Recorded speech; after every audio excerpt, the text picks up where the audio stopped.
1 hour late, but here we are. Better late than never, they say. And yeah, this is writing and editing 101. We're gonna conflate the 101s into one episode because this is the first week, but in subsequent weeks we're gonna have each a stream dedicated to each subject. So that means 3 streams a week: criticism, writing, and editing.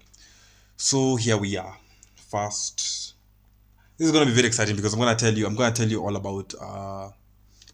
about my journey into as a writer, and I'm gonna tell you because, like I said in my last stream when I talk about criticism, nobody wants to be a critic. You always end up there by mistake, by necessity, trying to make yourself useful in the industry. And if you're smart and you can write, or if you have some skills, it's usually a nice way to get in. So just give me a second before we start exactly what we're gonna do here. I'm just checking. In my last stream when I talk about criticism. Okay, that's not bad. It's one handsome motherfucker. All right. So, writing and editing. I'm gonna start with writing because writing is close to my heart. Actually, even before film, I think literature was my number one passion. Yeah, as a film school, so I'm trying to get the framing just right. I'm sorry. Like I said, I'm late, so I'm gripping at straws here. Just bear with me because I need to get technical, dog. Talk about making yourself useful. You hear me talk about being technical to spread the good word of 24 FPS and to educate the Kenyan masses, the young people, on to make them cinematically literate so that the movies of tomorrow are better than the movies of today. That's what 24 FPS is about. 24 FPS is about making a better future. Like I always tell my friends, when we got into film and got interested in movies, we had these fantasies and we had these dreams and of grandeur that we would make movies and have, 1,000 attendee premieres and premiere in theaters all over the continent. But that's not our story. I think that's the story of our children if we do our job right. Our story, I think, is far more exciting. Our story is that of the pioneers. We are the Louis B. Mayers and the Jack Warners of Kenya. We have to set the system straight because while we have a film industry, I like to say we have a film community, we have a collection of people making movies. I don't think we have an industry per se. There's no structure, digital infrastructure, actual infrastructure that proves that this is an actual working industry. So that's our story, and I think that's more exciting. We'll have way more adventures doing that. Yes. So writing.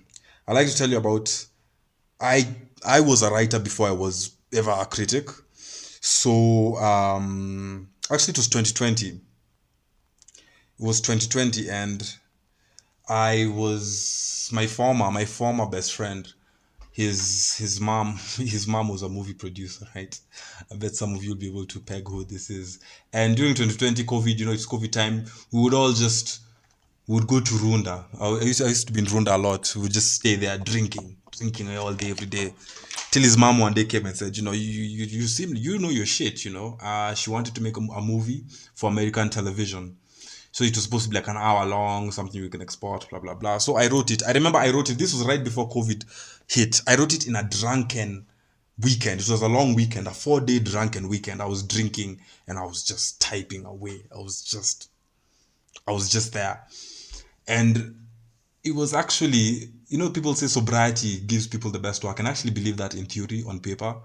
But to this day, I have never written anything better than The Partners. This title of the script is called The Partners. It was a horror movie, like I said. Right? If you're a young director, if you're a young writer, if you want to break in, if you want to do something big without having done anything, right? You have no name to yourself. You have no cachet. You have no clout. People aren't gonna pick up your movie because even if it's shit, because the name. First of all, you get paid for what you can do. Then you get paid for what you know, then you get paid for who you are. So first of all, you're the place of what you can do. So writing a horror movie is good because a horror movie, it's easy. You can sell it even as a nobody because when it comes to horror, it doesn't really matter about who you are, what you've done in the past. So anyway, I wrote a horror movie. I was like, let me write you a horror movie with the budget in mind. She was telling me, when if you do this, we don't really have a lot of money. So I was like, okay, bet. One location, 5 characters. It's about a witch. It's about a couple, really. It's an anti-romantic horror film. It's about a couple who they're about to open a big company. It's an app called Squad, right? They're about to open a big company. It's a big thing, but one of their rich friends, they're like the 1%ers of Kenya. One of their rich friends advises them to go and see a witch. To go and see a witch to offer them witchy favors that will grant them higher probability of their company panning out. So while they go and visit this witch, the witch, for her witchy favors to work magic, she requires them to take a potion. And in this potion, for the duration of the movie, for that night, the movie happens in one night. For the duration of the film, these two people are unable to tell each other's lies or tell anybody lies. I mean, physically unable to say a lie.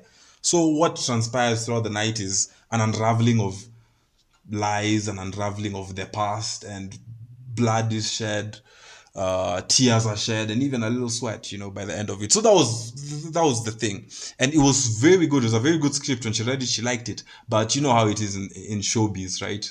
People do what they can, and everybody means well. I'm not trying not trying to ban anyone, but everyone always means well. But in showbiz, things happen. So she went out and she made something else. She made another movie, which I will not mention because then you'll be able to know who the producer was.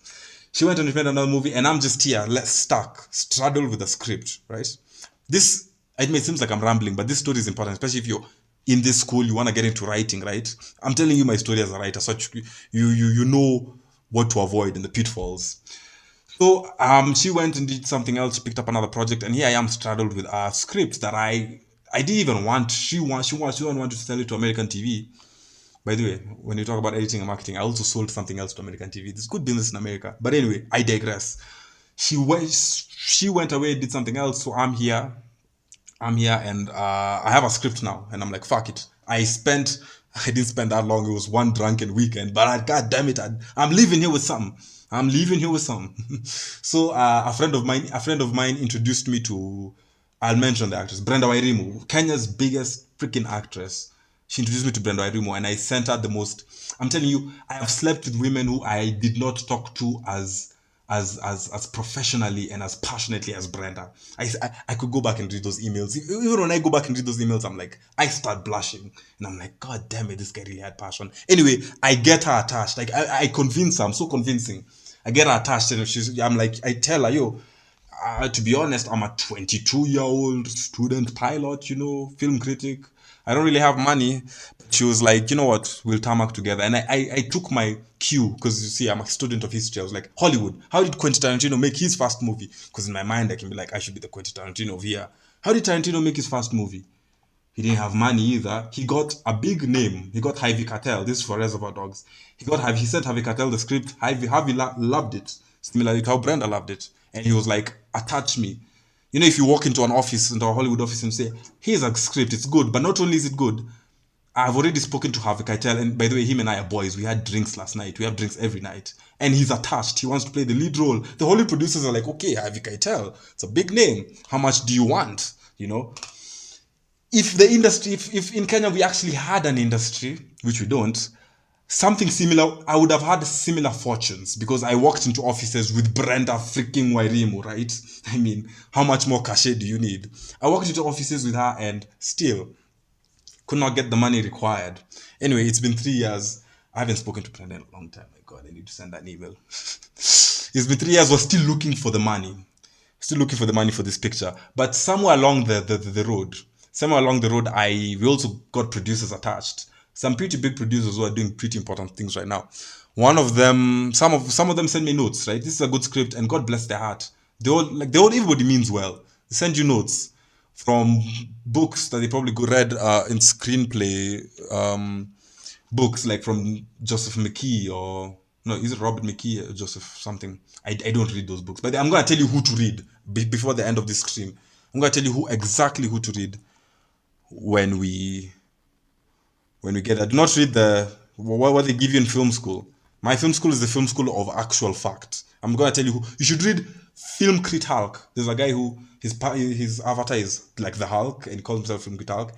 Very good critic. He has a book called Screenwriting 101. We're going to use that as our textbook, I would say. In fact, I'm going to download that and send it to the Discord. By the way, if you are not on the Discord for 24 FPS Academy, all this shit that I'm saying on YouTube, this is just for the service.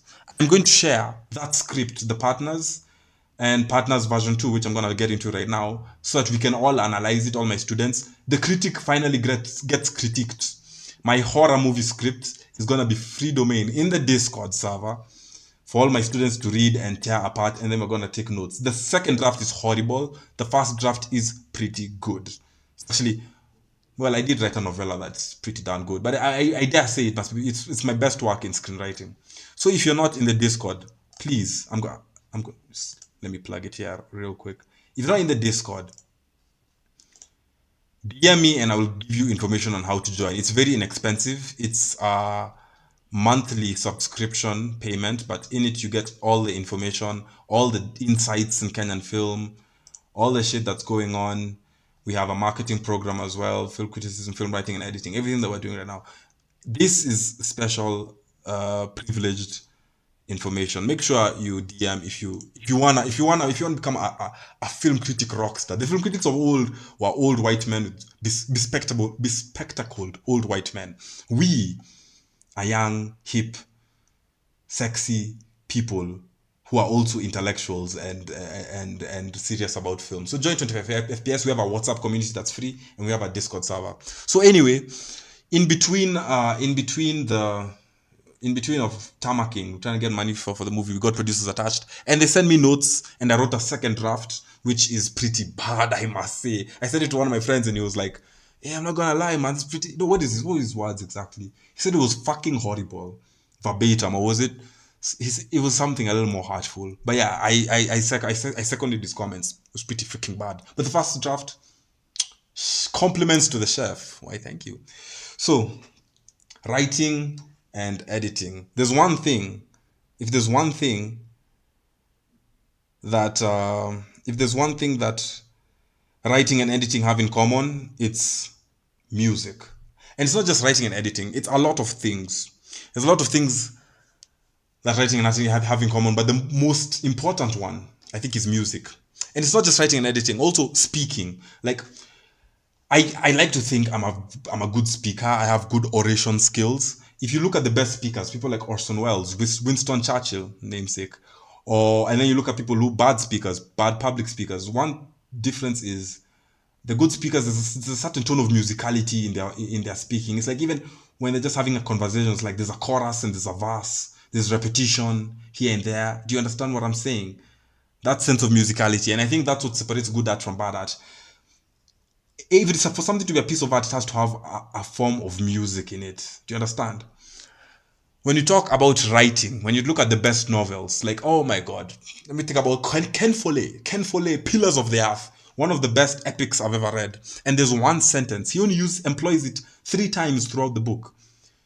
The children came early to the hanging.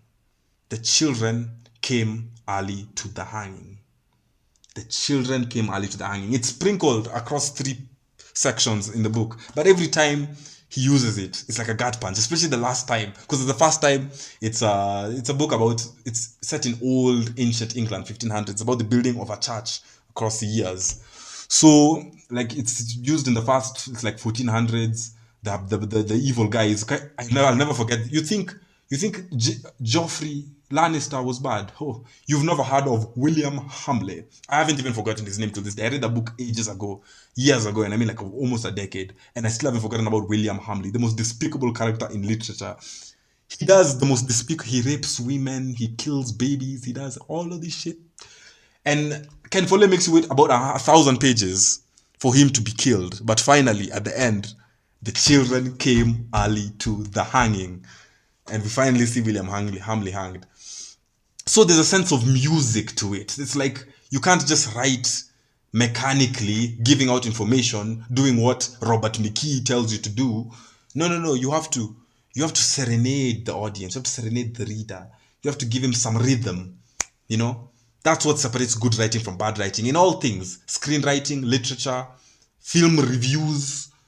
You know, live streams. It's all the same thing. Even with editing, like when we talk about editing, a good Instagram reel, it has some sense of tonality to it, a rhythm, or a good All of these things, it's the same thing when people talk about film editing and Instagram or TikTok editing. It's more or less the same thing. In fact, I think it's even more direct. It's very interesting. I feel like social media is like, we're the 1930s, how film was in the 1930s. There's so much possibilities, especially with streaming. That's why I've taken such an interest in it, because there's so much possibilities. So shit, I need to learn OBS. I told myself I'd record this, and I didn't. Anyway, you live and you learn. So, what was my next point? What was my next point? Do you guys have any questions? Nobody ever fucking chats here. The last time we had a few chats, and I didn't even know how to look at it. Look at it. Guys, I'm sorry. Listen, the lecturer will have to do his homework as well. We all have homework to do. We all have homework to do. So I'm going to send the both drafts for my students, a couple of them, and you're gonna be able to look. So we have 4 movies to watch for next week, and you can read this. You can. Since we're still few, you guys will let me know if you've actually successfully read these 90-paged screenplays. But it shouldn't take you too long to read. A screenplay, it's like 2 minutes a page. Take you like 3 hours at most to read one draft. Um, Writing. When we're also gonna cover directing and cinematography in future, I actually have some generals. I don't want to call them lecturers. I have some generals earmarked for these courses. Very exciting. People who've actually graduated from film school. So these are actually qualified people. In fact, I would be the least qualified lecturer in the school in a bit. I'm gonna be the least qualified lecturer in a bit, but whoop to do.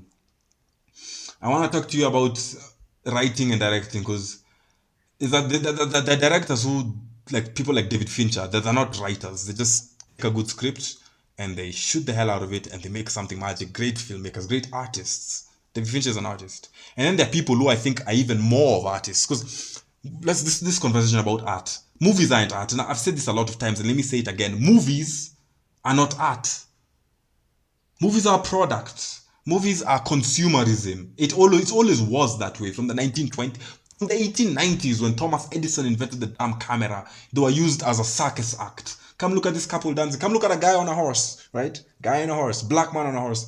That's how it was, just to make children laugh. And that's how it always was in the golden age of Hollywood. Comedies, the Mayer pictures. Go to the 80s, Don Simpson and all of his shenanigans. And then somewhere along the way, some intellectuals who saw all the attention. It's just like me with streaming, right? Streaming is not for serious film conversations, but some intellectuals along the way saw all the attention film was getting, and they were like, maybe we can use this to our own ends and for our own abstract ideas. And then they had a couple of, artsy films begin to come on a rise. But me personally, and this is someone who studied film for a very long time, I think the most integral, the most best use film has is to make people happy and to entertain. And I prefer genre pictures to artsy pictures.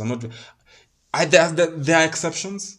There are exceptions, but I would watch Top Gun Maverick any day over The Godfather. That's what movies are about.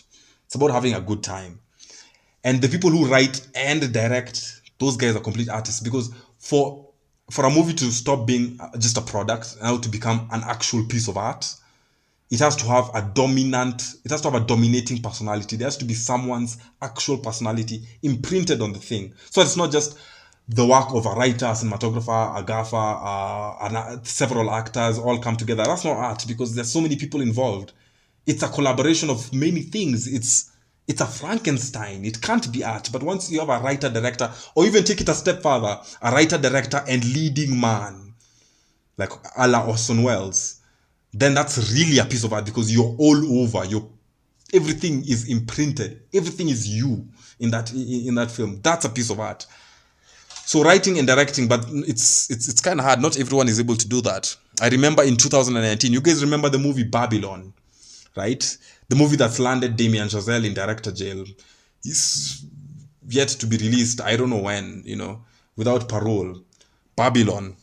In 2019, the film, the screenplay leaked. The screenplay of Babylon in 2019 leaked, and it was the most popular screenplay in Hollywood. Everyone was saying it's the best thing they've read in years. So much so that it leaked. And I read it in 2019. A couple of my friends read it too. And when we read it, we were like, oh, this one is it. He's got a live one. He's winning an Oscar for this. And we waited 3 years, and the movie finally came out. We had Brad Pitt is in it, Margot Robbie is in it. We're like, oh fuck, dog, you got it. And when the movie came out, we all know Babylon's fun. It's a fun movie. I at the ending, one of the most beautiful endings. I shed a tear every time I watched that ending because I love cinema so much. He knew how to manipulate guys like me. But the movie, when you read the screenplay and you watch the movie, you're like, the script is better. And if you feel like Damien Chazelle's young, he's a very young director, you feel like he wasn't ready for that kind of material. He's a better writer than he is a director, which is saying a lot. Because this is the man who directed La La Land and Whiplash. To say that this is why you should read the Babylon script. To say that the Babylon script was so good that it was too good for the person who wrote it, Damien Chazelle, that he should have sold the script to a Martin Scorsese or a David Fincher, someone with enough experience to pull off a 3-hour epic. Because that was his first 3-hour epic. He'd never done something of that scale. Biggest budget movie, $200 million movie. I'm sure there was a lot of pressure for him. He kind of collapsed under that pressure. And the movie, you can tell, like, okay, you know, it's very difficult to be a good writer and director. Those are two skills you'll have to master. And if you can delicately get it and then market yourself well, you're a superstar, you're a rock star, you're a modern day rock star. There's another script that I would actually like you guys to read. I'm going to put this all in the Discord. It's called The Brigands of Rattlebog, or the Brigands of Rattle Creek. It was by the director called Esizala.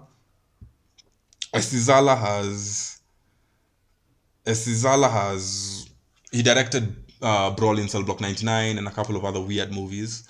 And he wrote this script and he gave it to Park Chan-wook, a much better director. I love Esizala, but he gave it to a much better director, Park Chan-wook. And it still hasn't come yet. It still hasn't come out yet. I think it's still in the production pipeline, but really fucking great. It's a Western. It's a Western. It's a great freaking script. And if you're getting into writing, you need to be aware of something called the blacklist. Now, last year I was also trying to develop something of my own, the blacklist, where we'd have unpublished scripts and produced scripts. We're gonna rank them. We're supposed to rank them so that you know the hottest scripts in town, right? I always say, what's the hottest script in town? So that investors, when they come, they just know this has been voted by critics, by our fellow writers, that, you know, there's a rating. So anyway, in Hollywood, they have that all the time. I've been reading them. They come out every year.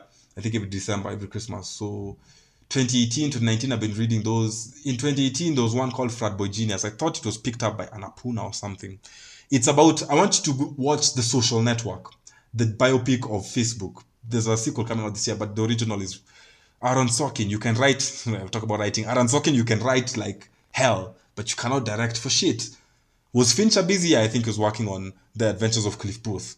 So anyway, now we have a sequel that won't be as good. Anyway, when you watch The Social Network, that's the best biopic ever made. I'm sorry, that's the best. I've watched it. We've all seen it 10 times, haven't we? Jesse Eisenberg, Andrew Garfield. You still locked in? Come on. When you watch that and then you go read Frat Boy Genius, which is about, it's a biopic, but now about the invention of Snapchat. I think it's the only biopic that can come close to Social Network, and it was on the blacklist in 2018. Still hasn't been produced, but you see what I'm saying again. The fact that there's an industry, a system set in place so that there's a pipeline for things to go. We do not have that in Kenya. There's yet much work to do. For all of the people who want to get involved in the industry, who want to start making money, who want to do things, 24 FPS is your way in it. Because I'm going to tell you all the gaps, all the holes. There's so many things. When I was deciding, what do I do? Like, what enterprise do I start? There's so many different things to do. Or like you can do the blacklist thing I tried to do last year, but that requires too much cooperation. That's difficult. Or you could teach people criticism, which is what I eventually landed on. Or you could do the thing with the theories. Or you could do streaming. Or, you know, there's so many gaps. And there's so many people out there who have passion in film in Kenya. The people that are actually currently doing, let me tell you, like Herman J. Mankiewicz in 1940 wired to his brother. In 1920, I mean, when Hollywood was new, there are millions to be made, and your only competition is idiots. There are millions to be made, and our only competition is idiots. The people that are currently making movies, they don't know what the fuck they're doing. I've met these people. I've spoken to these people. Let me tell you, we're all making it up as we go. The field is ripe, and it's open. Take it for yourself. Let me guide you. Let me tell you exactly what things need to be plugged up. But that's writing and editing 101. You need to keep that in mind when you read the scripts that I'm going to send you and when you watch the movies. I want you to think about musicality specifically. Think about musicality, and once you get a musical touch, I don't know, pick up an instrument, pick up the guitar, pick up. I used to rap in high school, by the way. I used to be decent. I used to be pretty good. I mean, you see how good of a speaker I am. Imagine me rapping. People would come up to me in school, tell me to spit a 16. I'd spit a 16, and they'd be like, they'd look me in the eye with so much awe and adoration, and they'd be like, "What are you doing in school?" And I'd be like, "I don't know, bruv. I don't know." You have to pick up an instrument or pick up something. Get acquainted with music, some form of music that you are able to express yourself musically. Once you do that, as a writer, as an editor, as a human being, you're gonna be better off. That's writing and editing 101. I hope you enjoyed it. Next week we have 3 streams, and I will tell you about the marketing program next week. It's going to be very exciting. Please share. You can feel free to clip any of these clips. If you guys wanna open pages, and you guys wanna help spread the good word. This doesn't pay a lot, by the way. All this teaching and shit. This is actually, it's more altruistic. It's an act of true altruism, what I'm doing here, and I appreciate all the help. I'd appreciate support, and we can all actually do something here. Anyway, let me not get ahead of myself. Film writing and editing 101. W's in the chat. Bye bye.